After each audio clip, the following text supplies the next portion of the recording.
can we not talk about family when family's all that we got? Everything I went through, you were standing there by my side, and now you gon' be with me for the last ride. Hello and welcome to Too Fast, Too Forever. There's all kinds of family. We chose this one. This is episode 9, The Fate of the Furious, Lap 1.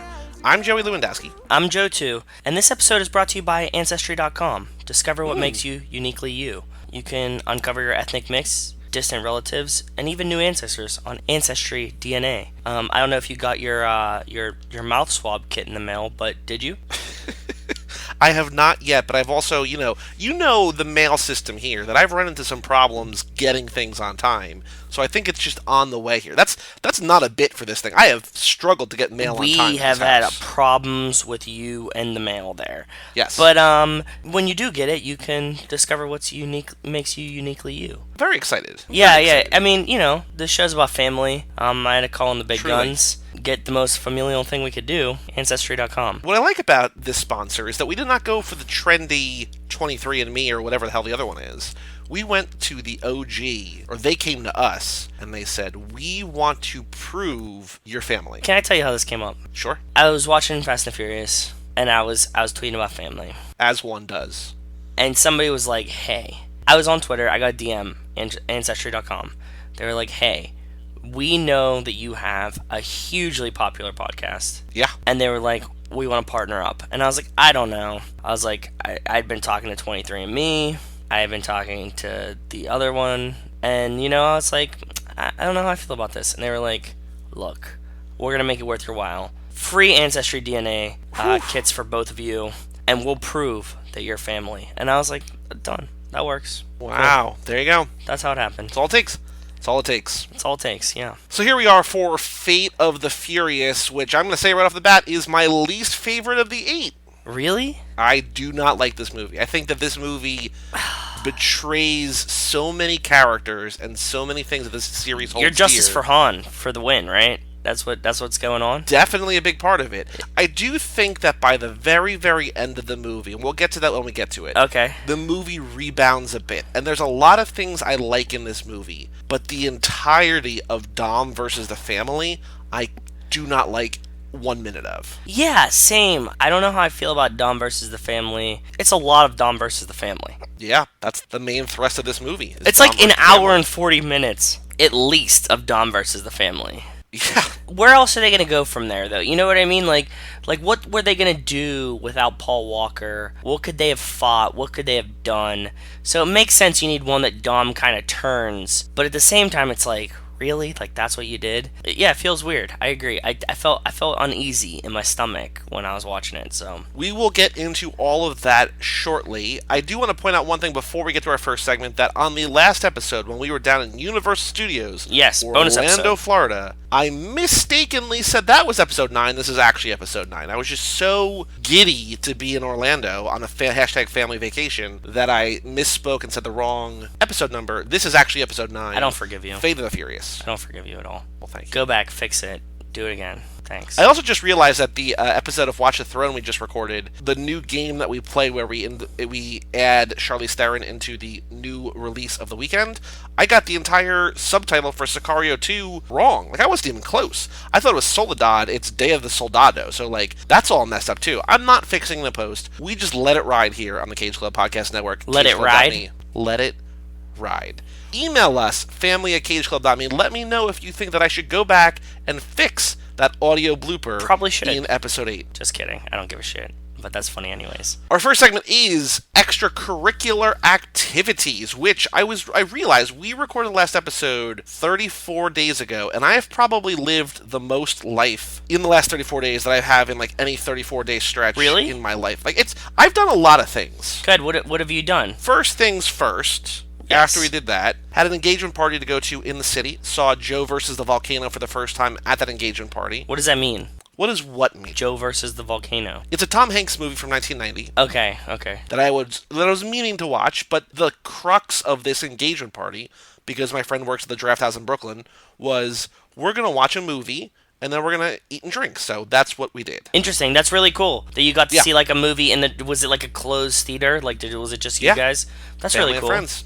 Okay, cool. Then the next day we went down to Asbury, New Jersey to see Elvana, which I think I told you about, which is a Nirvana cover band led by an Elvis impersonator. That's and they dope. are wonderful. That's and the really cool. opening band was Country Grits and the Dicks, and they are great too. So great weekend there for me. Yeah, that's awesome, dude. That sounds like a lot of fun. Yeah, we talked about this because what have I been up to? Did I talk about going to San Diego? I don't think so, because we recorded the last episode really early because we were both About to because you were travel, in right? California, and we were both traveling. Yeah. Okay, so we recorded early because I was about to be in California for a work trip. So Rachel and I went to San Diego. Yep. Did work stuff. We meandered on, and we went to Sedona. Mm-hmm. And we did Antelope Canyon, which I have a bunch of cool pictures from, which I didn't post on the Too Fast Too Forever thing. But if you were following the Too Fast Too Forever page on Facebook, you would have seen that, like, I was on a work trip and I was watching Tokyo Drift while I was there. It's just always on. Yeah. It's always on. Then from Sedona, we went to the Grand Canyon, and then we went to Las Vegas for a day, and then we came back, and as you guys know, we took family vacation. Yep. So we did that. What else have I been doing? Nothing. Hanging out. I made a pizza tonight. That was pretty good. Yeah, no, just simple shit. I made a brisket the other day. I was barbecuing for my boss's party. Normal stuff. Lots of barbecue coming up for me at Yep. least. I'm a big barbecue fan. And then I will be visiting you this weekend. You sure will be. Yeah. I still have other things to recap in this time period. You just did your whole month in about 2 minutes, but I have more things to do. One thing I told you about of major importance. So the weekend after the engagement party and the concert, I had a bachelor party, a weekend-long bachelor party for my friend. We've both been, like, traveling a ton, right? Like, this is pretty cool. I like it. We hung out. We really, truly live in the Playboy lifestyle.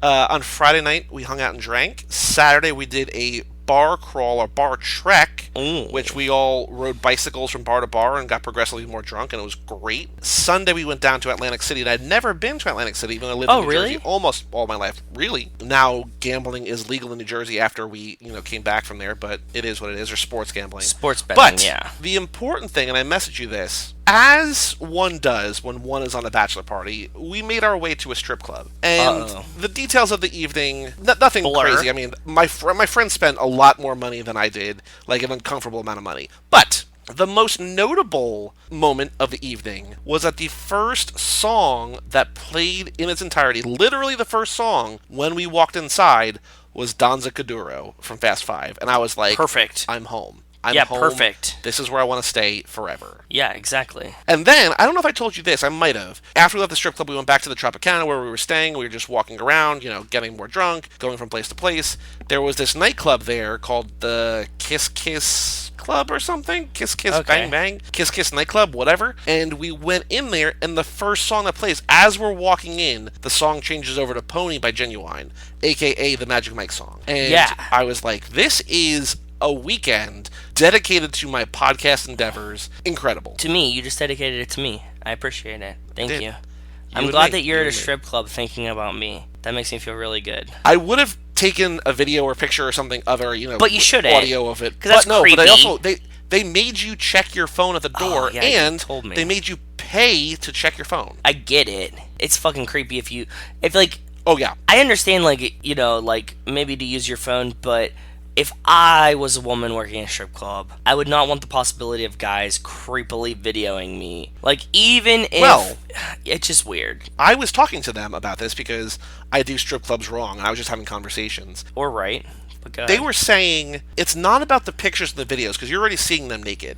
It's the fact that they don't want to be pressured into having to give out their phone number when you already want to have sex with them and you're staying 3 minutes away. That's very true. Level of pressure that it just puts on the girls that they have to either deflect or lie or give in, because it's all a business transaction. They're just trying to get money. Yeah, you're there and you're trying to be weird and creepy, and it just removes a level of creep. So, which I also agree with. It's really not about the pictures and videos at all. In that sense, in the picture and video sense, I like the lock up your cell phone. Because it's like, hey, first of all, fucking pay attention, right? You shouldn't have your cell phone out at a concert. You shouldn't have your cell phone out at a strip club. 2, don't be a creep. And 3, don't be a super creep trying to get their phone number. Because, they don't give a fuck. Yep. You're paying them for time and attention. That's how it works, and just deal with it. That's how it works. Let's see. What else happened in the last month? I went to a live podcast taping of Never Not Funny, which is one of my favorite, if not my favorite podcast. That was in Brooklyn. Okay. That was good. I forget a lot of mine. I'm just looking at my calendar. If I didn't look at my calendar, I would completely forget that I did all these things. Fair. We did our family vacation, which we already talked about. Go check out that bonus episode. My sister flew home from my mom's retirement party and birthday and Father's Day, so we did all that. Interesting.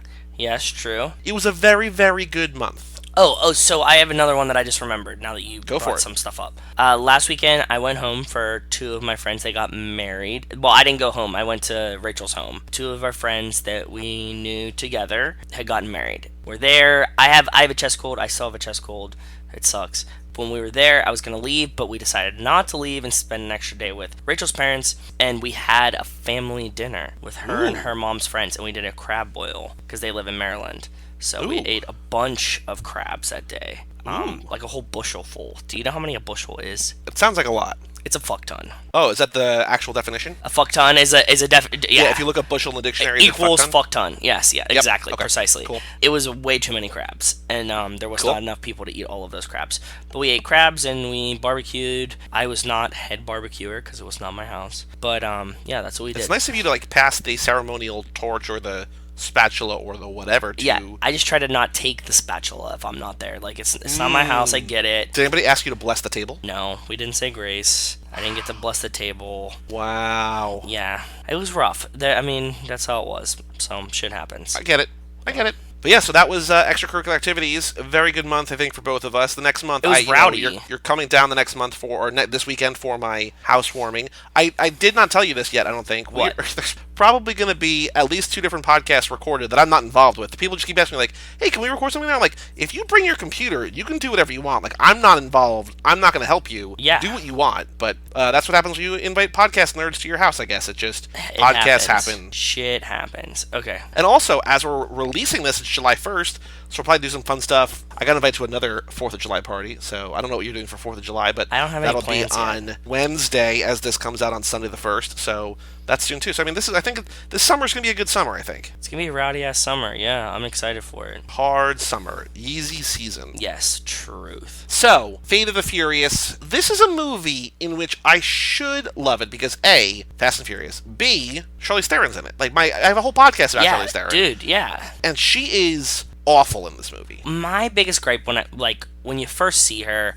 we can go through the movie, but you know who she reminds me of in this movie? It's an obvious connection. Angelina Jolie in Gone in 60 Seconds? 1,000%. She's Sway from Gone in 60 Seconds. The hair, the roots, the fucking style, the girl, everything. She's just Sway from Gone in 60 Seconds. That's all it is. And it was very disappointing to me that they just took an easy out. But as we can see throughout this movie, there's a lot of easy outs and just poaching parts of other movies that they seem to like. So the main thrust of this movie is that Dom is recruited. Thrust, yeah, thruster, booster, whatever. Exactly. Yeah, I liked it. That's why I just wanted to emphasize it. Okay. Is that Dom is recruited to join the dark side, if you will, which is led by Charlize Theron, a hacker named Cypher. Yes. Dumb name. Also spelled dumb, Cipher. Oh. Yeah, dumb. He is turned against the family. He's kind of kidnapped. He's kidnapped because Cypher has already kidnapped Elena and their baby, who essentially is named Paul Walker. The baby is Paul Walker. Yeah. He names the baby Brian. What was Brian's baby's name in the last one? Jack. Jack. Those motherfuckers. They didn't even reciprocate. It's not great, but, it is what it is. But it's just a bummer. This movie is a bummer. I don't want to see Dom go... there's no reason that Dom can't tell the family, shouldn't tell the family. I know that Charlize Theron's watching him, but there are so many times where it's him and Letty not being heard, he's in an alley. Yeah. He could just say, hey, remember Elena? You remember Elena? We have a kid. I'm doing this because they have the kid. And then Letty says, it's just dumb. It felt so disingenuous to me that I was like, this had to be written by somebody else. But no, this is written by the same guy, Chris Morgan, who wrote Tokyo Drift On, who's writing Hobbs and Shaw, who's writing Number 9. This is the guy. This is the guy who has created this world. Damn. And yet, this movie feels like fan fiction or something. It does. So when we were watching it, I said... And not the good kind, like Sharpay 2. This is like bad fan fiction. It does. I was watching it with Rachel. She had never seen it before. I have only seen it once. Dom was going against the family, and she was like, why is Dom going against the family? I was like, there's only one reason why Dom would ever go against the family, and she was like, more family. And I was like, exactly. and she had so nailed it. Yeah, which I don't have a problem with that premise. Neither do I. I. With the way that they play it out. Yeah, it's bad. Like, we start out in a good place. Can we just go through it? Yeah, let's go through it. We started in a good place, but I also read, so part of what I'm saying, all of what I'm saying is my thoughts. But my favorite film criticism writer, David Ehrlich, who used to write for Rolling Stone, who writes for IndieWire now, who writes for all over the place, he also hated this movie. He said this is the worst movie in the franchise since Too Fast, Too Furious, if not worse than that. And he says it betrays everything. There's a friend of mine that I follow on Letterboxd says the first 10 minutes of the movie where this guy that we don't know is insulting Letty, and Letty can't even defend herself, like Dom has to step up for her, like, that's a betrayal of Letty too. Like, we'll get to that shortly, but it's just like, there's so many things that this series has built up, and they're just like, nah, like, we're good. Yeah, I agree. It feels weird. We're starting out in Cuba. Dom and Letty are on their honeymoon. Yes. We can kind of breeze through this part because it's very inconsequential for the rest of the movie. Dom's got a cousin that's somehow Cuban. Sucks at racing. Has a shitty car. Dom uses his car to race, like, the Drift King, the DK of Cuba, essentially. Yeah. And he uses, what does he call it? Cuban NOS? Poor Man's Turbo, which is Cuban NOS, yes. No. Poor Man's Turbo is he pulls the vacuum plug off the car. The Cuban NOS is laughing gas, which is NOS, but sure. We also have here, though, before we get any further, we have the first maybe three vehicles. We have, number one, cars, of course. Yes. Number two, motorcycles. Yes. And number three, I also wrote down, I don't know how you're feeling about this. There's a car with a boat engine. I feel like that's kind of a third vehicle. It's like a motorcycle. Yeah, but motorcycle. I like that. You like that? I just came up with Oh, also, before we get further, my first note, Go ahead. I was bitching to you about this today. I bought the 4K disc for this. The disc is only the theatrical version. To watch the extended version, you have to redeem the digital code. Like, why am I spending $25 or $30 or $35 on this stupid 4K disc steelbook that doesn't even have the extended cut? Which, that's pretty for the bullshit. record, every time we watch this movie, I'm going to watch the shorter version. I'm going to save myself the 12 minutes. Fucking A. I agree. I don't know what we missed or didn't see or did see, but probably wasn't much. It was extended scenes, like there was that one line that I told you about where The Rock mentions Jason Statham's candy ass. Like, there's things that's in good. here Yeah. I do that want I'm the glad I candy ass. saw, but it feels like because there's a site that we've talked about maybe on this podcast, maybe on another podcast called Movie Censorship, and it's not actually about like censorship as much as like differences between versions. And I guess it is sort of in that regard, like the theatrical versus the unrated, the uncut or whatever. Yes. But it's just it's like a really, really, really complicated, detailed overview of differences between different versions. So there's like 12 or 13 minutes difference here, and there's the overview at the top. They're just like, it doesn't matter. Like 8 minutes of it is just like extended shots. And there's like a couple things here and there, like a couple lines that add up to the extra 4 minutes. But basically, the way the write-up was like, you don't have to see it. Like, you're not missing anything. Yeah, which sucks, man. We don't even get a fucking closing shot, like an extra scene at the end. Nope. Like, damn. Oh, also, the other thing before we go further is that this is the first and only movie in the series directed by F. Gary Gray, who directed, drumroll please, the Italian Job remake, which I hated, but led to Fast 5 instead of the Italian Job 2, the Brazilian Job. So, yes. Thank you, I guess, question mark? Maybe, sure. But yeah, so they're doing the Cuban Mile. Cuban Mile, yes. Dom races, obviously he's gonna win. His car's on fire. He just spins the car around so he can win in reverse. Yep. He wins. Wu-Tang Dom is for the children. Everybody rushes on him. Like, a lot of small children apparently just love Dom racing. He throws the car's on fire, so he just like bails and shoots it off into the water. But then he gives his cousin his car, the Impala, and his cousin is so happy. Yeah, because he was racing this, like, you know, the Drift King for his car. They were racing for pinks. They're racing for pinks, but it turns out Dom's like, nah, you can keep your car. I just wanted the respect. Which comes back later, although, like, why? Like, why him in New York? Like, that doesn't make any sense either. Wait, he comes through in New York? So when there's that shot later where Charlize Theron is freaking out because she can't see Dom. Like he's in like the blind spot of God's eye. Oh, yeah. And that's when he sneaks into the bar to talk to Helen Mirren. The Cuban guy is there to like help them. Like Really? Rico and Tego show up for like a second, and the Cuban guy's there. It's like, why? Like where? What? Yeah, what the fuck? Don't know. Yeah, that doesn't make any sense. Bring back like what's his name from Tokyo Drift? Lucas Black. Sean? Sean, yeah, bring back Sean. Yeah. Why bring back the Cuban guy? Who cares? I don't get it. I didn't get it at all. The one thing I do like about this Cuban scene, though, is that just like every other time we've seen this in every other country, like when we were in 6 and we had Rita Ora do it, there's the race babe at the beginning, and she says, "This is Havana," and just like that's that, like always like declaring where we are. She says, "Are you ready, mi familia? This is Havana. Be fast, be safe, but don't be last." Exactly. I mean, you always need the cute girl to set the race off, so Yep. it works. I liked it. You know, they're living up the married life in Cuba. Letty's like, I'd always wonder what you would be like as a dad. Well, don't wonder anymore, because we're going to find out by the end of this movie. Yeah. He's just there. Spoiler, I mean, terrible foreshadowing. Letty's trying to get Dom pregnant, and apparently it happened already. Yeah.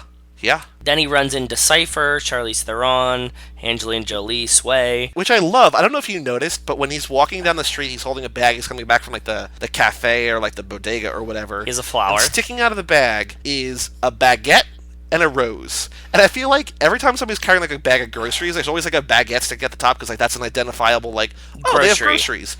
But Exactly. it's a baguette and a rose. It's just like, oh, okay, like that's just Dom, I guess. Yeah, apparently that sums him up. And he runs into her, she pretends her car's broken, and then she just kidnaps him. That's all you pretty much... I wrote down one character trait of her in this scene, which is actually mentioned later. Did you make any notes of what her appearance is like here, aside from her dreadlocks? I do think that she has fake contacts in. I wrote down she has the bluest of blue eyes, but... Exactly. I think so. Unlike Zeph, not natural, and later, when Dom is real pissed off at her, he says, "I know that under those blue contacts, or under those contacts, you've got brown eyes, like you're full of shit." He's like, under that hair dye, I know you've got black hair, like you've got a black heart, You're just you've got fake. no soul. Yeah. Yeah, and I was like, oh shit, like she's no Zeph. Exactly. But yeah, her face looked weird because she chose to use these fake contacts, which never look real, like at all. So it was a very surreal, weird thing. Like when Rachel and I were watching, I was like, she's like, her face looks weird. And I was like, yeah, I think it's like fake contacts or something. Yep. Mm-hmm. Yep. Those are not her eyes. Nope, definitely not. Then we smash cut to Hobbs as soccer dad, which is a scene that I love. This is probably the best scene in the whole movie. But also feels way too long. I also agree, yeah. Them doing the haka dance, which is the dance that the New Zealand All Black rugby team does. Yes. Like it's just the intimidating factor, like incredibly crazy. Just that's awesome. And then we go to the sideline. We see all of the soccer moms and just other women from the town show up to just stare at Hobbs. Yeah. Which I couldn't help but think of resident historian Mike Manzi's theory that Hobbs is gay, or he could be gay, because he does not seem interested in the slightest in any of these babes. You're absolutely right. I forgot about resident historian Mike Manzi's theory, but yeah. Now that you say that, there's like 400 women showing up for a 20-girl soccer team, and Hobbs just doesn't give a fuck. He just doesn't care. So he says it's a big soccer town or whatever. But then they have like these it's not Mr. Nobody, but it's Mr. Nobody's goons or whatever. Just like sort of feds, or maybe it's the guys that work with Hobbs, and they're like, Cypher stole, Cypher's trying to steal has an EMP. It's like a class 4 WMD. It's like this really serious thing, and just like he says in 6, I think he tells his daughter, "Daddy's got to go to work," and I'm like, okay, cool. He's in there. He's going to get the gang back together. He calls Dom. Dom's working on something. We don't know what it is until the end of the movie. Dom calls the guys, and they meet everybody in Berlin. Yes. And they're on... Is this the same longest runway ever? I don't know. Where was that? That was in Europe somewhere. I think that, what's interesting about this is that we don't see the actual robbery. We just see them getting away. Like, we see Roman's explosions. Yeah, for them to cut anything out of the movie, we just went through a 7-minute scene where Hobbs is a football coach. Yeah. And, then all of a sudden, it's like, oh, no, they're just getting away. And by the way, this Getaway is the worst acting in the whole movie. The only person that's believable is Roman, because he's just playing himself. So here's my problem. And actually, Rachel, I don't know if you know, but Rachel texted me while you were watching the movie, and she said, okay, I didn't know can't stop laughing about Roman trying to speak Russian. Yes, which is awesome. I cannot stand Roman in this movie. What? This is Roman's movie. He's the best part of the whole fucking movie. I think he's too much of a caricature. Every line is a punchline. Every line is a punchline. That's why he's the only good part of the whole movie. No, I don't think so. I think it's very too much over the top. It's very much way more louder. Yeah, very, very way more louder. No, I have to disagree. I think Roman is easily the best part of this movie, followed by Tej. Like, I love Roman, but I feel like He still feels genuine. If he feels like a guy to me in the Fastiverse. Yeah. You get a little bit popular. You get a little bit funny. Yeah. People start to like you. He just plays it out, man. And like if you're gonna be a dickhead about it, like, you know what I mean, Roman, if he's gonna just like play it out and be more annoying, that's exactly what would have happened. You know what I mean? So it feels believable, at least. Like, he might be over the top, but it feels real. I really think that adding Ramsey to the series is the worst thing that happened to Roman. Yeah. I like her too. I like her a lot. I like her character. I like her and Tej together. Yes. But this competitive, like, Roman just needs a girl. Like, that's just what has to happen. Like, clearly Ramsey is with Tej, or maybe she's with Jason Statham. Like, she's not into Roman. Like, even at the end, she's sort of, like, giving him the possibility or whatever. But, like, there's something needs to happen where Roman doesn't spend the entire movie trying to impress or get with Ramsey. Yes. It's Fair. So...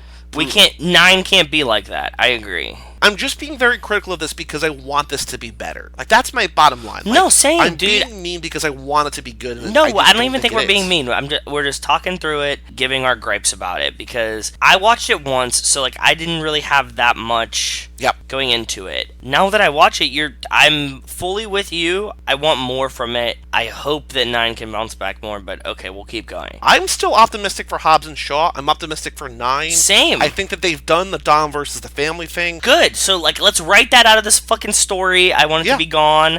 Like, they did it. We played it out. We tried it. It didn't work for us. Hopefully it never comes back again. So, I agree. In this escape from Berlin, though, there is a crazy, wacky, Fast and Furious escalation of things where they use that gigantic wrecking ball to obliterate policemen. Yes. Or security guards or whatever they are. Like, they kill many police in this. You remember way back when in the first episode we're like, I don't think anybody dies in this movie. Like, there's like the one kid gets shot. Like, there's a couple people die that, like, yeah, and then all of a sudden just like cops are getting like murked across. Like, here in this scene, probably dozens of police officers die, and they're just like, or security guards or whatever they are, they're just trying to protect this like high security thing. Like, they're not also in the Hobbs wrong. is a fucking like cop at the end of the day, and he's just like, okay, just kill off all those police officers. So like 30-40 civilians die. I mean, not civilians, but like cop civilians, right? Like, that's close to civilians. He's just okay with it. Like, that's just what happened. Yeah. It feels weird, man. It definitely feels I don't weird get to it. me. I mean, not that anything in the Festiverse needs to make sense. It doesn't. Right. Like, that's fine. But like, now they're working with Hobbs.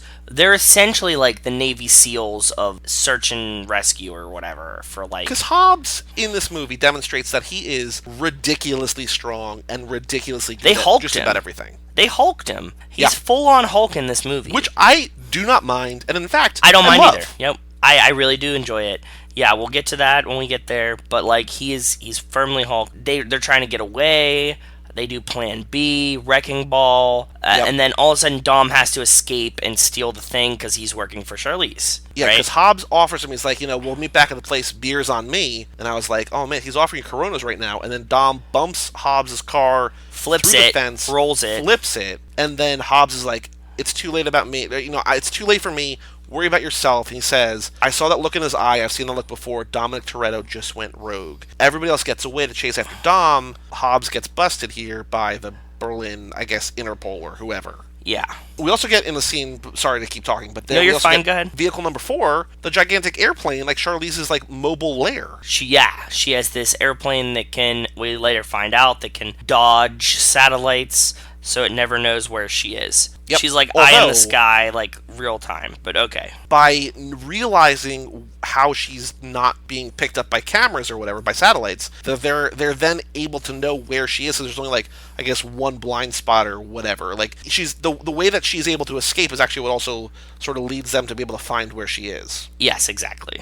Hobbs gets picked up by Interpol. He has to go to jail. We get a very Guardians 2 style breakout of jail. Well, before that, we get Mr. Nobody again. We get Kurt Russell again. Oh, true. Yeah. And we also get Little Nobody, who is Scott Eastwood. That's Clint Eastwood's kid. I don't know if you knew that. No, I didn't know. That's a really cool fact. Oh, wow. Okay. So there's him. Somebody else I follow on Letterboxd is just like, Paul Walker's not even cold in the ground. They're just replacing this guy with somebody who looks like exactly like him, basically. Like, he's sort of playing Brian. Is he? Kind of. A little bit. A little bit. Not much. I mean, he's a fresh-faced cop. He doesn't know what he's doing, really. You know, he's still high up. He's still part of the family, kind of. There's a lot of parallels here. Oh, you're right, because he does kind of like join the family, so... Yeah. Maybe, yeah. I mean, it's not directly. It's not like they just like... I mean, they essentially replaced Brian with Shaw, which is also really shitty because #Justice for Han. Yeah. But in the actors in the series...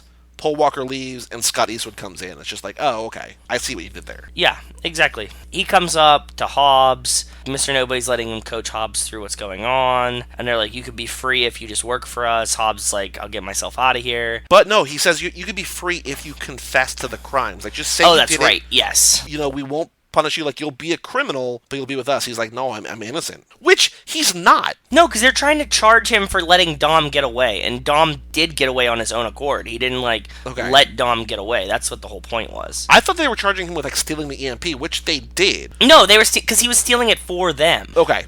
He's saying, you let Dom get away, and they thought they were in cahoots again, okay. a Brian-type situation where, he let him get away with it for his own gain. And he's like, no, I didn't do that. Dom really stole it. But then Scott Eastwood makes the fatal flaw of referencing the rock sword, why don't you want to do it for your daughter? At which point he shatters the shackles around it, his handcuffs. Snaps his handcuffs right off. Yep. Just hulks out of them. Picks Scott Eastwood up by the neck and the crotch, basically, and pins him against the wall sideways. Yeah, completely sideways. It was crazy. That was a really cool scene. But then he goes in, and he's, of course, across the hallway from Deckard Shaw, from Jason Statham. Yes. And they are just talking so much shit. To each other, yep. This is the sort of the preview that we're going to see for Hobbs and Shaw. Hopefully, Statham is taunting him. The Rock literally rips a concrete desk off a wall and starts doing curl-ups with it. Yeah, and he also, that's the extended scene where he says, I'd come through there and kick your candy ass. And I was really excited about that. He says, so why don't you get your candy ass back out there and toss some more salads, boy. Yeah, that's right. That's an aggressive scene. I see why it got cut.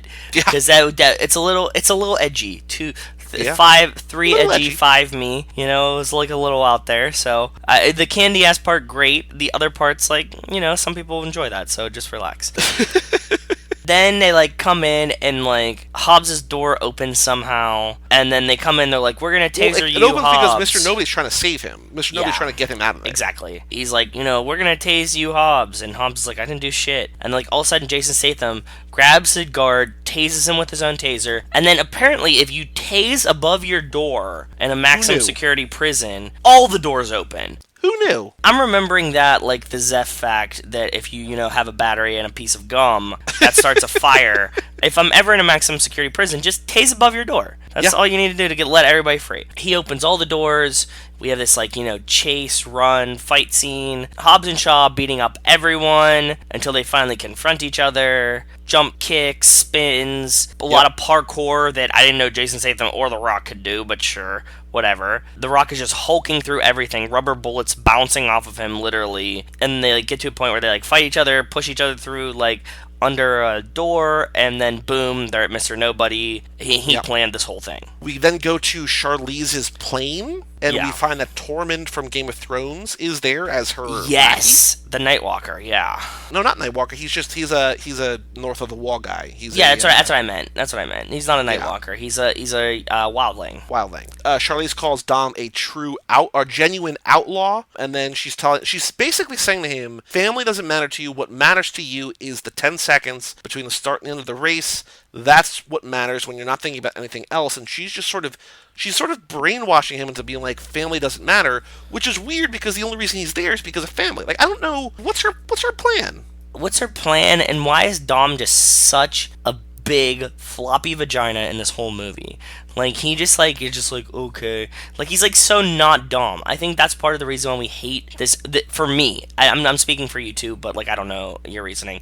But for me, I think part of the reason why I hate this movie is he's so non-Dom. He's non-dominational. We don't know why he's acting the way he is, and so it just feels out of character for him. And it feels weird. It feels weird Yeah. in your brain. It feels weird to see. It feels weird for everything. Like, it just Yeah. doesn't feel right. I agree. So he's just being a wet blanket. He's running around, and she's trying to, like, kind of brainwash him. They do the thing where, like, okay, now Hobbs got out. He is Mr. Nobody brings him to the family. They do the whole joke that Roman's not on the top 10 most wanted list. He's number 11. Because Ramsey's number 10, yep. Roman does this whole spiel, which I think is hilarious because I think Roman's the best part of this whole movie. And then Shaw comes in, and everybody's kind of mad at him for like 3 seconds. Justice for Han. And they figure out Tej. Roman says, let's use God's Eye to track her. Tej and Ramsey get together to try to do it. Figure out that she can't be tracked, but she can be tracked because she can't be tracked. They find her. She's in the building. Yes. That's where we are. And they have this like crazy next gen like flashbang or whatever, smoke grenade. They're concussion grenades. She calls them. Grenades, yes, yeah. They're there to steal God's eye, and they basically just like fuck shit up. Like everybody They just is wreck just shit. knocked out. Yeah, and nobody dies because they're not like murderers, I guess, yet. Whatever. They are causing all sorts of havoc. Yeah, exactly. And Dom goes through, he gets a chance to shoot Letty. Obviously, he's not going to shoot her. Yep. What was weird, though, is that he shoots all that glass for no reason, and then basically passes the loaded gun over Letty to drop it by his side. I don't even know why you would have the gun anywhere near her. You know what I mean? Like, it just... Yeah, no, he does kind of like wave it over her chest and then brings it around to his side. I mean, that's just a movie tactic. Whatever, I get it. But still feels weird. And then Charlize comes up and just face rapes him. She's just like, what? In front of Letty, yeah. Yeah, no, that's what she's trying to do. She's trying to like antagonize Letty. But why? She's trying to ruin the family, dude. She's trying to break it guess. up. So that's one way to do it. So she just like face rapes in front of Letty. You know, it's like a really weird. Dom's not trying to do anything, but he like knows he has to protect Dom Jr. But we don't know that yet. And then they just like leave or something, right? Like that's just fucking. What I thought was weird, and again, this goes back to what you were saying before about this is just like sort of aping so many different movies, is that this is sort of the classic horror thing. Like the call is coming from inside the house. Like yes, Roman's like, oh, I know how we'll find him. We'll use God's eye, and they use God, and Kurt Russell's like, he knows that's not going to work because they've clearly already tried that. But he's like, great idea, let's do that. And then it shows the one, and he's like, cool, we got it. Then it shows all the different pings or whatever. Yep. And then they're just like, oh, Roman, like, you're so dumb. I feel like maybe the reason that I don't like Roman in this movie is because they've beaten him down so much that he has nothing but cliches to fall back on. I don't know. Yeah, but that's what I do. I mean, you know, I love Lifetime movies. You know, I love cliches. So, like, for me, that's what makes it so awesome. He just, like, lives in this world that, like, I feel like I live in, which is just my whole life is just, like, random-ass cliches and dumb sound bites over and over and over again. And that makes me feel good. I get it. After Charlize, as you call it, face rapes Dom, I wrote down, you probably know, maybe you don't know, that every episode of Friends was The One Where, or whatever, The One With. Yes. They all started with The One. Yes. I wrote down that this movie could basically be called The One Where Dom Gets Lettied. Because he just has amnesia, or seemingly has amnesia, and is basically Letty from Six. Yeah, that's very true. I agree with it. I hate Friends, but I know that we're gonna get. Well, I don't watch Friends. I just know that that's a thing about that show. You know it what I mean? is. It's equally. It's a very annoying part of it, but sure. Then they leave, and the whole family's like, you know who we should call right now. And then somebody's like, no, don't call Paul Walker. He's dead. And then they're like. They're like, okay, cool, we won't call me either. We're just going to write her out of this movie. It's like, fine. Which is all the reason why, when we were talking about at Universal, like, why Jordana Brewster seems so checked out of those scenes. Like, yeah, like, you stopped paying me. Why am I here? Yeah, they're like, okay, you can't be in the movie, but, like, do this Universal ride. And they're like, okay, sure, whatever. Yeah. So they're like, no, don't call Mia or Brian. We promised we'd never do that again because he's dead. Yeah, that felt weird. So then we get back to the plane.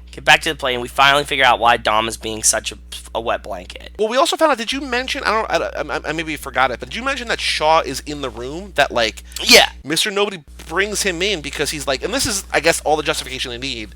They're like, only 3 people on Earth have ever found Dom Toretto when he's hiding. It's me, it's Hobbs, and it's Shaw. And it's Exactly. like, oh, I guess that's why he's here. And then this is when he starts chatting up Ramsay, and this is when Roman and Tej continue their bickering, and they're fighting, and, like, their possession of Ramsay, like she's an object and not a person. Yes. Roman does have a line that I do like here. It's not like I don't Good, like anything see? about Roman. No, it's not like I don't like anything about Roman. I just don't like that everything he says is, like, A has joke. to be a joke. That Yeah, it's it not has a to be character one-liners. anymore. He's a Yep. caricature. Yep. But Tej is like, oh, she's only interested in him because of the accent. And Roman's like, bruh, he ain't got no accent to her. They from the same place. And Tej says, I know I was joking. Roman says, I got the accent. I'm Barstow. exotic. Barstow. Exactly. And Tej says exotic. He says Barstow's exotic to her, which, okay, sure. That sort of makes sense, I guess. Yeah, exactly. And then this is where we finally find why Dom turned. Like, in the beginning of the movie, Cypher just shows him the iPad. And it's just like, But we don't there's see something it. on the iPad. You But know? here, we see Elena, we see little... Dom Jr. What is she calling him? Marcos? Marcos, that's his She's middle calling name. like Marcos or something. She's like, I only gave him a middle name. I didn't give him a first name. His father should name him the first name because men can have to do everything and women aren't allowed to do anything. But in this movie, we have strong, independent women. Not really. I mean, everything's scaled. Well, Charlize, yeah, but like everything's scaled back. Like aside from Charlize, every advance here, everybody's just back. They're not as progressive as they were. Okay. Elena's a shell of herself. Letty's a shell of herself. Yes, true. Charlize is a female villain, but she's also the worst villain in the series. Agreed. It's not great. There's a lot more women, but they distributed their powers. Yeah. It's like they have the power of Letty just spread across 4 women now, instead of all of them being as badass as Letty.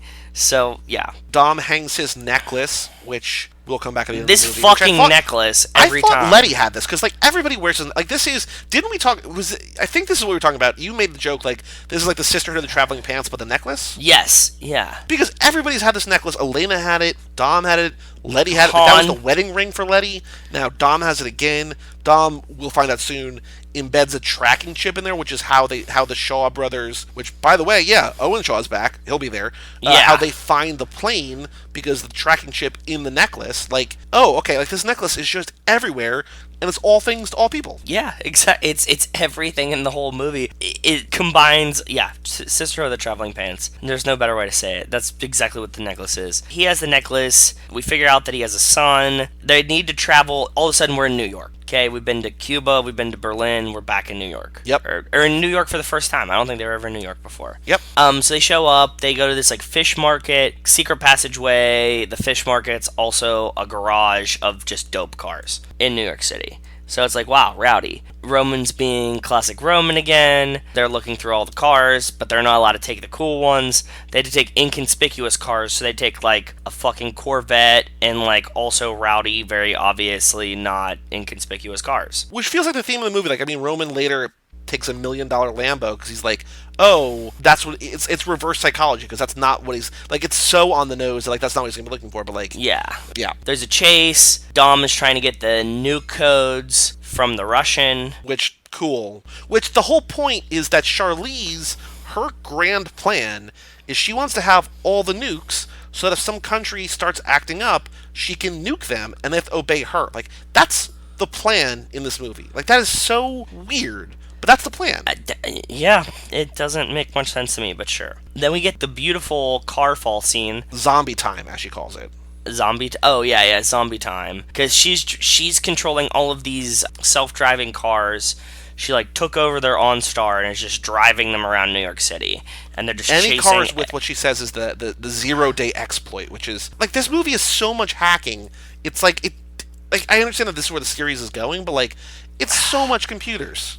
I agree. Yeah, it's a little bit computered out for me. God's Plan was peak computer, but they had to like one up it, and sure, whatever. So she like car falls on all of them, trap the guy in, and then we get Dom the Winter Soldier on top of the car, just chainsaw like Ash from the like what is it? Ash from Evil Dead, just chainsaw handing through the top of the car, and he like doesn't even need to complete it. He just lights a flare, and the guy's like, "Here's your fucking nuke codes." I just hands them through the window. Yeah. And you're like, sure. And then they like, now you have to race. You have to the one that Dom Letty's. He has to get out of there. because he's on the bad side. Yeah. Shaw obviously has a Jag. Mm-hmm. Hobbs has some kind of truck thing, you know. Letty has the Corvette. I forget about the other. I knew Brian has a Subaru Impreza or BRZ or something, but he has a Subaru just like Brian had in the last one. So it's like, fuck. Okay, cool. I get your point where you're saying that they just like totally replace Brian with new guy. Yep. They just, you know, race Dom, and then they like do this like caged animal thing. It's like this is a very philosophical kind of like moral type thing where they like trap Dom with all the ropes, right? They like all harpoon his car. They're like, that's how we're gonna stop him. Which I still don't fully understand, but okay. What do you mean? It's an interesting tactic. I guess it works. I mean, you could easily have just like cornered him, but sure, but he's incornerable, and so they like just harpoon his car and drive and pull the car in every direction. Dom like somehow barrel rolls out of it or something. It's really bizarre. It's like a very long scene for what they're trying to accomplish. Okay, I don't remember much of it. Yeah. Dom's like getting away, and he just like, as he's like walking away, just like Shaw's like, give me the briefcase, and he's like, no, boom, and just shoots Shaw, which is very surprising. But I get it. He doesn't Justice for Han. Well, it's that, but it's also like we find out later that that's part of the, I guess, subterfuge that like Cypher's now not going to be watching for Shaw, and this is also in this scene. What we don't see, what we only find out later, is that Dom meets up with Shaw's mom, which is Helen Mirren, and is like, you have family that you want to see again, meaning Owen Shaw, who is now out of the hospital and sort of in prison somewhere. Yeah. That Dom's like, because of God's eye, I know where he is, or as she calls him, and so dumb, she's like, something like, you know, the devil's bunghole or something. It's like, that's not even close. Lame. Like, it's just lame. Dumb. Anyway. Yep. Dom's like, I know where your son is. I need to get my son back. Let's team up. And so he basically has her convince Deckard to get back with Owen, and they're going to go on the plane. So this is all happening, and so part of that plan is, I guess, to sort of fake kill Shaw here, yes, so that he can then go on the plane and rescue his son or whatever. But it's still Shaw. Very complicated. Oh, so he shoots Shaw, and then Letty chases him, and he's obviously not going to shoot Letty. This is the second time we see him not shoot Letty. The wildling shows up, and he's like, I'll fucking kill you, Letty. Dom draws his gun on the wildling, and is like, no, you won't shoot her. They still steal the codes and get back to the plane. Charlize is pissed off because she's like, why would you ever try to like draw a gun on my boy? And he's like, I still got you your code, shut up, woman. Yeah, basically. And then where do we go from there? What we have not been saying, though, which I wrote down, I just haven't been saying, is that there's a couple other vehicles in here. We get number 5, okay, the seafood truck that they all take to the, what they call the toy box shop. Truck. I get it, Box truck. They also have in there, we have the Jeep and a tank. Yes, we do have a tank. Also have an autonomous tank, too. It's like it's a driverless tank if you want it to be. We also have the forklift with $1 million Lambo on it, which is driven by what Roman calls Blanta, I think, right? Doesn't he call it Black Santa? Blanta, Black Santa, yeah. We also have in here... Oh, I also wrote down that Hobbs and Shaw... Like, Hobbs and Shaw, the entire movie, this is also, like, sort of Roman-esque in that they're just, like... Everything that they're saying to each other is just, like, macho, macho, macho, macho. Like, I'm gonna kill you, I'm gonna beat you up, like, whatever, whatever. Hobbs makes a joke about, like, knocking his teeth into his... Like, something about, like he's gonna beat him up so bad he's gonna have to like make him swallow a toothbrush to brush his teeth in his stomach or something like that. It's so ridiculous that Jason said like that. Owen Shaw just sort of laughs at it, and then Hobbs laughs and it's like, oh, they're buddies now. Like that's the end of Justice for Han. Justice for Han. That's it. Like it's all solved. We're fine. We're good now. Hobbs, who has never met Han, ostensibly, is he mended the fences. Yep, that was it. It's over. Jason Statham's part of the crew now. We just accepted him. So then we're getting, she's mad, but we need to get to the Ice Fortress, right? Actually, before we get to the Ice Fortress, there is another very, very noteworthy scene. Okay. And that is when Tormund kills Elena. Yeah, we definitely blew through that. Because Dom sort of disobeyed Cypher on the streets of New York, she says to him, essentially, you mess with me, I'm going to mess with you. They kill Elena. I also don't know if you realize, it's not in this scene, it's earlier. There's the actual baby, there's the actual little Marcos. Did you notice that, like, sometimes she's holding a baby, like, to her, so it's, like, just the baby's back? It is so very clearly not a real kid. No, I didn't notice it, but that's really funny. So it's not as bad as American Sniper, where, what's his name from, like, American Hustle? Bradley Cooper. Where Bradley Cooper is, like, cradling that very clearly plastic baby. Do you know about that? I'm sure you've seen that on the internet. No, I haven't. Tangent here. Clint Eastwood is notorious for doing like one, at most two takes for any scene. He's just like, no, we got it, we're gonna move on. In American Sniper, Chris Kyle, Bradley Cooper's character, they have a baby and he's like cradling this baby, he's like frantic, he's like moving all around the room, and the way he's holding it, and like the camera gets too much of the baby, and it's very clearly a doll. Okay. But it's in the movie because they only shot one scene of it. And it's like that, it's so bad, like it's so bad that it was everywhere on the internet for a while, that even if you don't like consciously know about it, you might have seen it just because it was so bad. Here, makes sense. It's not that bad, but it's also really bad. Like it feels wrong and like too still and not like a baby, and like it's just like how did you destroy like hundreds of thousands of dollars worth of cars every movie but then use a fake baby? I get it. Like the dichotomy is really weird. I was saying that as I was watching this movie, I honestly didn't remember it because this is like only the second time of watching this one. Rachel's like, well, what are they gonna do? Like Letty's gonna be pissed when she finds out Dom has Elena's baby, and I haven't seen this in months. I'm not a good movie rememberer. Yep. And I was like, the only way I would write this is that Elena has to die so that Letty can be Dom Jr.'s mom, right? Like that's the only way to solve this problem. Is like you now just writing wise, you have to kill off Elena, otherwise they're gonna be in this weird like we saw how creepy it was at the end of 7 when it was like Elena was there and Letty was back and like, or was it 6 or 7? Remember? It was the end of 6. The end of 6 where like Elena shows up and Letty's back and they kind of have this like awkward moment, like he's a really good man, whatever. Like that scene, they couldn't have continued that. So like you have to get rid of one of them, and obviously Letty's like, we already killed her off and brought her back once. Can't do it twice. Like, we have to get rid of Elena. So yes, so they kill Elena. So even though you don't remember, you essentially remembered, or you logicked out like what they had to do. I don't know if it was me, like my unconscious remembering it, but it made perfect sense that that's the only way you can handle this, right? Yep. Like that's the logic of it. We also, before we get to the actual like ice palace or whatever we're calling it, they bring up Tormund from Game of Thrones on the computer. They're like, oh, we know him. He's not only tied to Cypher here, but he's also tied to Shaw. He's also tied to Mose Jaconda from 6. Yeah, he's just friends with every bad guy, and it's essentially. Like, but we already hate him. Like, we hate him because of this movie. Yeah, like, we don't need to hate him more. This scene, this should have been an extended scene. This does nothing for the storyline at all. We could just cut that one completely out. Yeah. I agree. So we need to get into the ice fortress. Why do we need to get into the ice fortress? Because that's where the submarine is. Okay, yes, they need to get in to get the submarine that has the nukes, because now they have the nuke codes. Dom's trying to get into the ice fortress, they're trying to get in, and they say, like, well, the only way to, like, stop this is to get on the submarine as well, and then we can, like, stop it from the inside. Because she's remotely, like, Charlize never leaves the plane the entire movie, basically. Pretty much. Everything is remotely hacking. Is she on the submarine ever? No. Okay, she's just remotely driving it. Yeah, nobody's on the submarine except for the family. They're all, like, they're remotely starting it up. They're remotely activating the missiles. Okay. That's what they actually remove that, like, when Roman's trying to read the control Russian, panel or something, the control chip. The Go chip or whatever. Like, that, I think, is the remote control for the nukes. So they're still not, like, they're not completely shutting down. Like, there also is, like, cross-hacking, counter-hacking, as Ramsey's trying to stop her remotely, but, like, the core of what they're trying to do is just, like, we need to remove the nuclear capabilities from Cypher, which they do. Yeah. But, there's more to it than that. Dom gets in, they get the sub, who is it? Roman and New Brian are on the sub.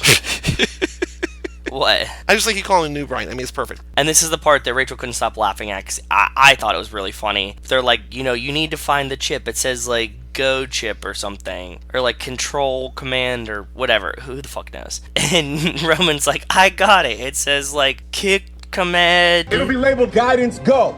Guidance go. Okay, I got some. What? It says hack slack slack back smoke beer zack mech.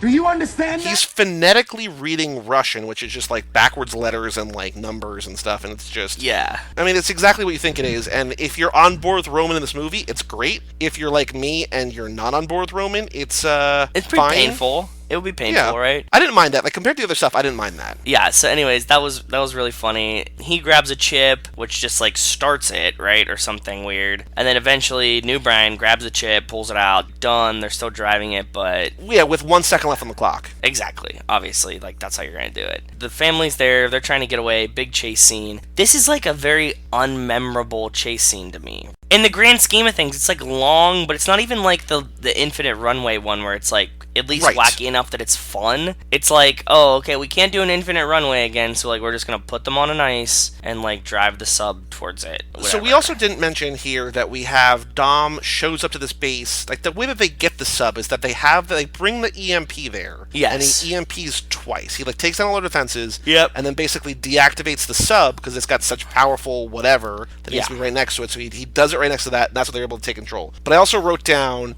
submarine is vehicle number 9.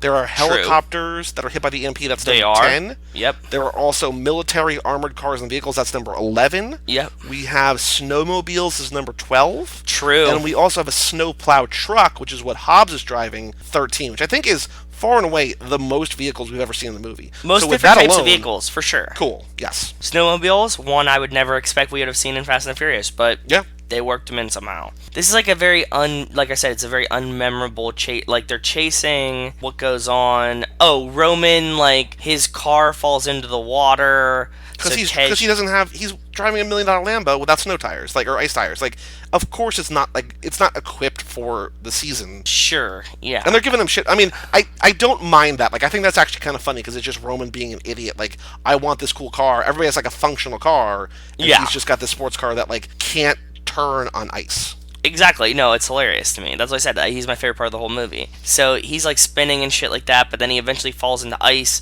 Tej shoots him with a harpoon, and he's like, Roman, hold the door, and Roman's like, makes like some kind of black people can't swim type joke that I'm not making, but he made. I don't want to go swimming right now, or something like that. It's not exactly explicitly, but like, that's what he was doing. Oh, like, 100%. Yeah. So he makes some kind of joke like that. Tej is like, hold the door, and he like yanks him up by the door, and then Roman's like riding this door, and then we get like a really cool Roman fight scene where like Roman just like doors a man off of a snowmobile. He just like fully hits him, uses the door as a shield for a while, and then just like kills 4 dudes, 1 shot each. Roman's like, this is like a Hobbs moment where he like he went full knocks the guy Hulk. off with the door. And then picks up that guy's gun, and then kills 4 guys with 4 bullets. Like, it feels like 3 or 4 different times during this chase. Maybe that's excessive. Maybe 2 or 3 times. It feels like they kill all the pursuers. And then there's just still, like, another wave of pursuers. Like, it feels like a video game. Where As I was just going to say, what was the level in Halo where, like, all of those fucking things follow you? Oh, you mean every level in Halo? Like, it's every level in Halo. Like, the one with, like, all the little, like, squids that jump. Remember this one? Oh, like the... Oh, what's it called? It's not called the Horde. It's, It is the Horde. They're called the Horde. They're called the Horde, but the level is called something else. But yes, it's exactly what I was talking about. It reminds me of the library? Maybe the library. Maybe the library. Yeah, but that's what it felt like to me. Like every time you kill off like 100 of them, it's like, okay, cool, and then like another door opens, it's like 300 more. You're like, well, fuck. Speaking of Halo, how far did we get in our replay? We beat 1, 2. I think we did most of 3. Or did we finish 3? We were in the middle of 3, I think. But we never beat 4. And then I started playing 5, and I was just like, I think I beat 4 by myself, and then 5 felt very different. I was just like, well, all right. Yeah, exactly. Oh, and then after Roman has that badass moment, he says, number 11, my ass, like, you know, I should be more wanted. Right. Yep. Then we have the best scene in the movie. No, we're at the same point, but let me tell you, we're at this point where now the wildling showed up to Dom's car. Charlize gets a feel that Dom is gonna do something to save the family, right? Like she's getting the feels. She sends the wildling up there.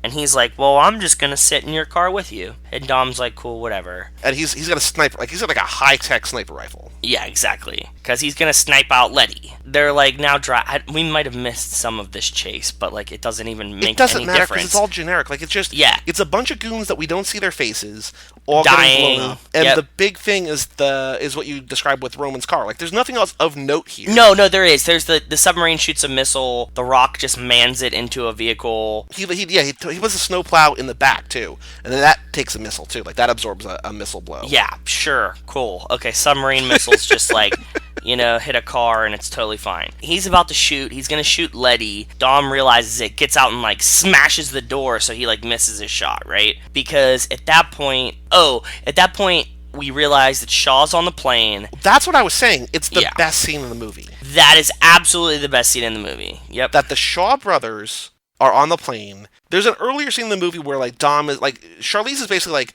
you can kill me if you want, but at the same time, you're never going to get your son and your wife out there, or Elena, or whatever she calls her, Elena and your son out, because it requires, like, a dead man search. Like, there's, like, this one card swipe in the cockpit, and then there's one card swipe, like, way in the back of the plane or whatever. Yeah. And you need to swipe at the same time, and that unlocks the room, which is crazy complicated, crazy convoluted, but, like, works for the story, whatever. Sure.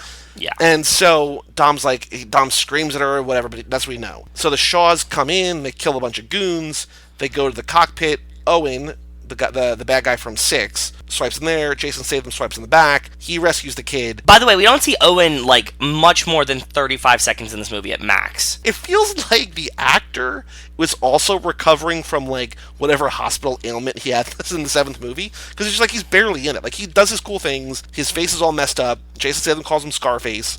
And he's just like... He's like, all right, I'm They here. have that weird moment where his mom's like, take your brother. Yep. And he's like, no. We have, what we're saying is the best scene in the movie, where Jason Statham takes the baby headphones, puts it on the baby, this was so amazing, in a little car carrier, cranks up real loud on his, like, Apple Watch or whatever, like the watch that Dom gives him to track the necklace. Chipmunk songs. It's Alvin and the Chipmunks' Christmas album, which is, like, one of my favorite. Like, I hate Christmas. I hate Christmas music. Alvin and the Chipmunks' Christmas album is, like, top tier for me. Like, I could listen to it any time of the year. I love it. It's awesome. So I was very happy. Like, that warmed my heart. That was a really nice choice. I don't know why they went with that of all the choices, but I liked it. And Jason Statham is, like, doing this, like, ballet of shooting guys. Baby fight. And, like, carefully moving the baby around and making sure that the baby, like, turns the baby away so he doesn't, like, see him shoot people. Like, it is such a great scene that, like, it makes me angry even more so that we have to watch the previous 2 hours of this bullshit. Like, because the last half hour of this is so good. I love the last half hour of this movie. Like, it's some of my, between this and between, like, Dom coming back to the family, and them, we're getting ahead, but, like, them all, like, surrounding him with their cars so he doesn't get burned alive. Like, yes. That's all awesome. Like, I love that. And it just drives me crazy that it feels like we just wasted, not just the movie, but we wasted, like, 4 years. You know what I mean? And this one's long. No, this one's is long. It's like 2:25 or something with the extended scenes. So the theatrical was like 2:15, and this is like 2:28. Yeah, which is fucking long, dude. For them to, like, dick around the whole movie, like, sure, okay. So yeah, we get the Jason Statham, like, best scene in the whole movie where he's baby fighting. Like, he's, like, fighting with the baby, and, like, he's, like, kind of, like, dancing. You know what I mean? Like, he uses, like, choreographed dance where, like, he's saving the baby. Charlize jumps out the plane, and then how does he get out of the plane with the baby? Or do we know? I don't know if we see it. I don't know if I zoned out. I think they probably just, like, forced the guy to land the plane. That's what it was. Yeah, the other Shaw brothers, like, you're gonna land now, and then they just land. At the same time, like, they're getting shot at. The family surrounds Dom to prevent him from dying because Dom throws a something. Oh, Dom hits a truck and causes the guy to hit his elbow into, like, his missile launcher and just destroys every car behind them. It was the most convenient destruction of, like, everything. He just, like, sort of taps a car. We've seen Dom jump across a ravine, like, over a bridge type thing, you know what I mean? Like, separating things, and that made more sense than this. Yeah. So then Charlize Cypher is, like, furious at Dom, and this is when Dom's like, oh, wait, I want to make sure I get the order of this right. He kills Tormund. He punches the wildling in the head and breaks his neck. Okay. He knocks Tormund onto the he knocks him. The car. He flips him onto the hood of the car, and then he, like, hits his chin down. And like, snaps his neck. Yep. Charlize calls the wildling, and Dom answers, and they have this back and forth, and she says, "You lose, Dom." And he says, "No, I destroyed 2 of your teams. I killed your redheaded boyfriend, and I put 2 killers in your untraceable plane. You lost the minute you interrupted my honeymoon. Now guess who I'm coming for?" And it's like, yes. Exactly. And so then, furious, not to be confused with Furiosa, a good Charlize role, she sends a heat-seeking missile after Dom. And Dom, in his ice charger, rides across the ice. Yes. And jumps using the same sort of, like, we talked about in a couple movies before, that, like, wheelie of the car. He sort of rears back, jumps the submarine, and the heat-seeking missile crashes in the submarine. And so I realized... Crashes in a submarine, yes. I don't know if you noticed, but this is the second time in 3 movies, the end of 6, the end of this one, Dom is basically about to be engulfed by flames. In 6, he walks out of the fiery wreckage of the plane. Yep. Here, the family drives around him and shields him with their cars. I did notice it, because I noticed it as soon as he drove through, like, the first fire. When he, like, came to the family's rescue, I was like, this is very reminiscent of 6. Yep. So, that's pretty much the end of the movie, right? Yeah. Then we go back to New York, we're on a roof. Cypher's still, like, she's not captured. She might return, I guess, in theory. I hope that she's not the bad guy in 9. I hope that she's not. I hope that Hobbs and I don't Shaw, think she'll like, be back in 9. get her in, like, the side story somehow. Like, there's somebody bigger than her, but, like, she just gets captured in between or something. I think she'll be back. I don't think she'll be back in 9. Okay. We then have, as we like to end every movie, we have a barbecue. And We do. Dom says to Shaw, who apparently is now invited to the barbecues because he's part of the family now, even though he killed Han, you know my son's only American muscle because Jason Statham gave him like a little boxing glove with a British flag on it. Yes, So it's like, yeah. Okay. And then he's like, Dom's holding the baby up. He's like, all this fuss over you. And then he says, you heard me say that you never turn your back on family, and I want to thank you all for never turning your back on me. You want to meet them? All right, everyone, meet Brian. And he drops that his name's Brian. But, like, remember, in this world, Brian's not dead. Brian's a phone call away. Name the baby Paul Walker.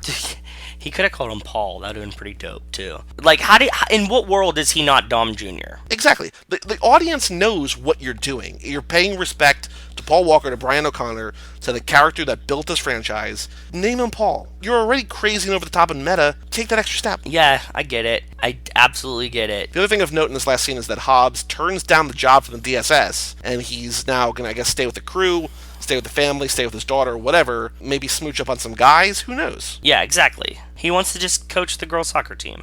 Yep. I had one note earlier in the movie that we skipped that I want to say. He says, and I just like the way that he delivers this. This is when he and Shaw are in prison, and they're taunting each other back and forth.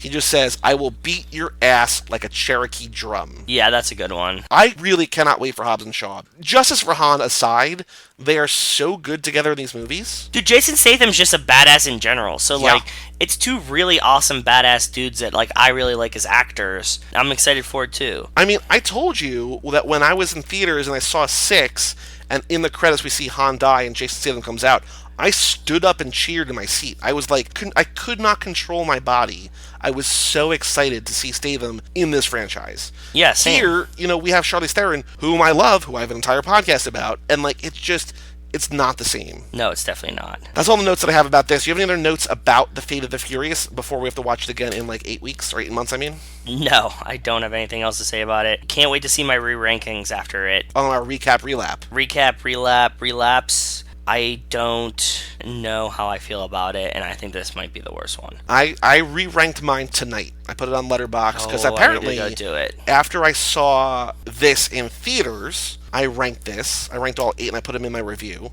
And so tonight, I re-ranked them and I put them in my review. So if you're on Letterboxd and you follow me, like our new friend, a fine girl on Letterboxd, yes, you've probably already seen my rankings. That's a sneak peek of the episode coming in 2 weeks. Our Lap 1 relapse. I'm not going to check them. Don't. Exactly. Okay, so the next segment that we have on the show is On the Streets. The Streets. Which is the news about the movies, about the franchise, about the actors. I came up with 5. I don't know if you found any. I found one. It's a little bit relating to what we're talking about. Hit me with it. It's an article from The Sun okay. UK, from 9 days ago, and it says, I'm going to ask you this question. What does Dwayne "The Rock" Johnson, John Cena, and Vin Diesel all have in common? Dwayne "The Rock" Johnson, John Cena, and Vin Diesel? Yeah, what do they all have in common? They're all handsome gentlemen who are very, very strong. No. You're getting there. They're all technically obese. Oh, makes sense. Yeah, because they're like just fucking huge muscularly, so Mm-hmm. that was my little tidbit. That's my first one. Just a little fun Well, I have one not really related to that, but also kind of related to that. Vin Diesel was in Wisconsin. He went to an ice cream shop, so obesity right there, and Yes. he just left with the ice cream dish. He just walked out with it? Yeah. And, I mean, if you're at the ice cream shop, like, you're not going to stop him. Like, why would you stop him? Yeah, this is, weird. I also saw that Hunter College awarded Vin Diesel an honorary degree 30 years after he left. Ooh. An honorary PhD as he gave the school's commencement speech at Radio City Music Hall on Wednesday. Oh, that's cool. He Damn, attended we should've Hunter for gone. 3 years in the 80s before leaving early to pursue his acting career in Hollywood. Very cool. Oh, so this past weekend, as we're recording this... Oh, go ahead. I've dubbed myself this now, and I'm going to stick with it. I would like to consider myself a resident relationship historian. Yeah, absolutely. Tyrese Gibson is currently seeking full custody of his daughter. Yeah. Hopefully he's better. We tracked his whole little break there. Yep. And hopefully he's feeling better and got some help, and hopefully he gets the custody that his daughter deserves. Yeah. So no real update there. He's just sort of seeking full custody. He's seeking full custody. He wants to see her more in Atlanta. He's currently splitting custody. He's now claims he created a stable and loving environment for his daughter, and he lives in a 23,000 square foot home in a Must be nice. in a safe neighborhood in Atlanta, which I think would be pretty comfortable for a child. So sure. Yeah, I would say so too. This past weekend, as we were recording this, was Father's Day, and there's a couple different posts that I found about It The is Rock. In yep. one, it Go said ahead. Dwayne Johnson credits his dad for showing him what it means to be a man, and more importantly, a father. That's and then cool. also similarly, his wife, Lauren, I think wife, right? Yeah, his I think girlfriend. so. His girlfriend, Maybe. Who knows? Lauren Hashian, shared a sweet tribute for boyfriend Dwayne Johnson on Father's Day, our protector. I don't know if you saw this, but she, posted a thing on Instagram about him and the baby, and it's super cute. So Very cute, because he just had like his child not too long ago. I don't know. Yep. Was it his first one? I think so. Wait, I don't remember, because we looked it up when we were talking about something else. I was wondering if the little girl in this movie is his daughter too, but I feel like I think his child that he had that's very, very newborn, less than a year old, is his first child, but I'm unsure. He was married to a woman named Danny Garcia from 97 to 2008. He's Damn. been dating Lauren Hashian since 2007. So I guess I don't know Yuck. what happened there, but yeah, something. We can figure it out. Well, I mean, they might have started the divorce proceedings and then Yep. it didn't finish till later, so that makes sense. But okay. Oh, they have a daughter, Simone, who was born on August 14th, 2001. On June 1st, 2007, they announced, he and his wife, they were splitting up amicably. Soon after the divorce, he began dating Lauren Hashian, the daughter of the late Boston drummer Sib Hashian. Oh, drummer of the band Boston. His that's cool. daughter. Cool. They first met while he was filming The Game Plan in 2006, and then they had their first child. Oh, they have two kids. So they had a first child, Jasmine, the day after my birthday, December 16th, 2015. Oh, really? Because Rachel's the 17th, so you're 15, 16, 17? That's There you pretty go, little Jasmine sandwich there. And Yeah. then they had their second baby, Tiana Gia Johnson, on April 17th of this year. So there we go. cool. Very cool. I have one other thing. We don't do this on Watch a Throne. I have a Charlize Theron news update that she traded punches and kisses with a boxing champ. That she was, like a kiss on the cheek. Chris Van Heerden, a former IBO welterweight champ who's a big fan of the actress. They're both from South Africa. So she trained with him because she's in great shape. She trains for all these badass movie roles. So she trained with him, and then, they had a kiss together. They had a picture together, and she kissed him on the cheek at the end. So cool. Sweet. I mean, it's the nice. clickbait article, but it was good. I liked it. So that's all everything I got. Do you have any other news from on the streets? No, that's all I got for this month. All right. Yeah, that was pretty much all I was tracking, so. So our next segment is the mailbag segment, which we have an email address, as I said earlier, family@cageclub.me. Email us, let us know what you think of the movie. Do you like Fate of the Furious? Are you disappointed like we are? Because the people that I follow on Letterboxd, we don't play the Letterboxd game on this podcast. Yet. But it really, the people I follow spans from 1.5 to 4.5 stars. People, there's a real wide spectrum. I gave it, I think, 2.5. Because I still can't hate this movie. I mean, it's still a Fast and Furious movie. It's good, yeah. But it We wanted really more. Frustrates me. Okay, so we have one email today. Cool. Who's it from? It's from friend of the show, Melissa Lynham, who will be on our next Magic Mike's episode. Building She's the Family. Man. She sent in an email called Car Picks. Okay. She says, another car for Joe 2 to guess. She said there's also a video element. I don't know what the video element is. Let me take a look at this. She says one hint is that it's gray. She also didn't tell me what the car is. Oh, no, I know what it is. Okay.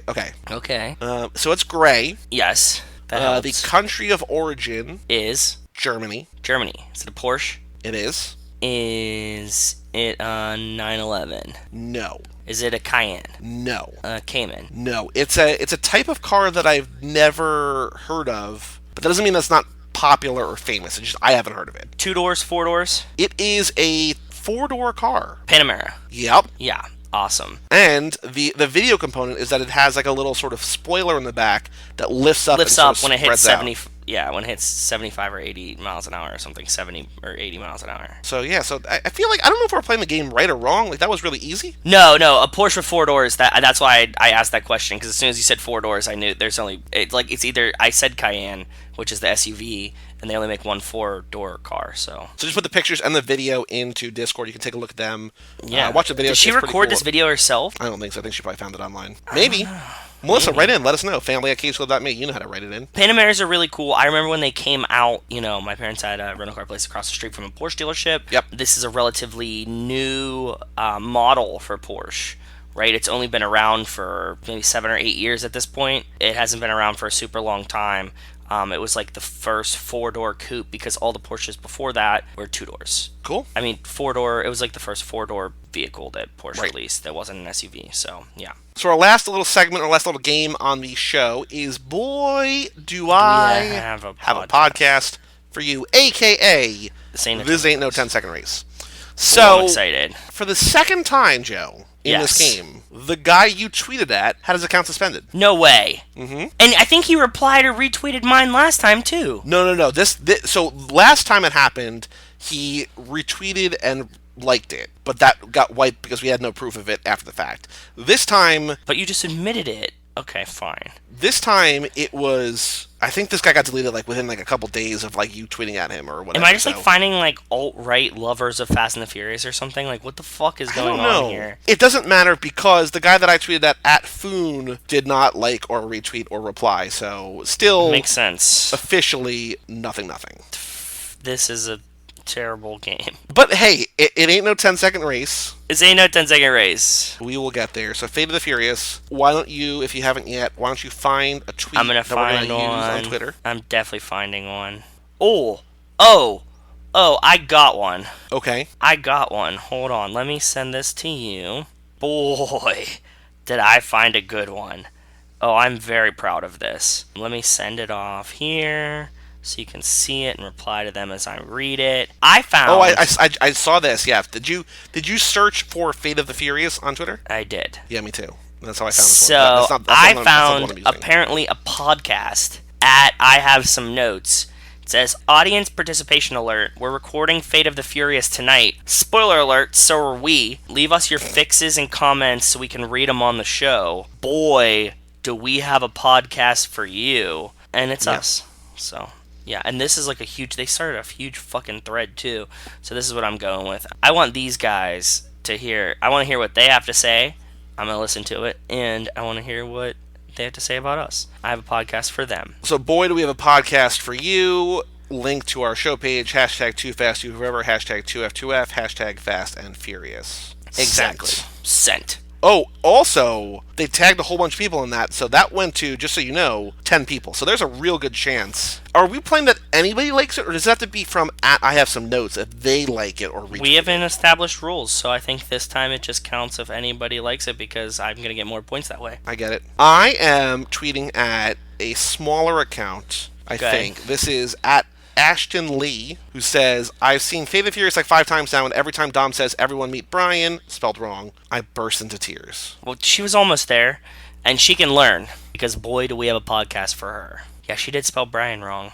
Interesting. She's pregnant, too, so, I mean, she is pregnant. Alright, so I have some notes, and Ashton Lee, you are our hopes for this next month of Boy, Do We Have a Podcast for you, a.k.a. This Ain't No 10-Second Race. So since we last recorded a full episode, we do have a mini episode of this, put out our supercharged episode. Yeah. Bonus episode. Also in the last month, we did our boyfriend material episode of Only God Forgives, which is a movie that I loved. Only Goss Forgives. Only Goss Forgives. Yeah. We also did our Magic Mike's episode, the super crossover edition with, so appropriate for tonight, Watch the Throne of Battle in Seattle. Resident historian Mike Mancy was on the episode too, because that's your partner there. The next thing we're recording is She's the Man, with friend of the show, Melissa Lynham. She will be on talking about Channing Tatum and Amanda Bynes in that film. Oh, that's right. I didn't imagine Amanda Bynes was in it. She's actually in it. That's cool. Then after that, we're going to do the Lap 1 Relapse recaps. Yes. of this lap. Yeah. Then we're going to do the Gosling episode boyfriend material of Gangster Squad with resident historian Mike Manzi. Yes. Then 1 month from today,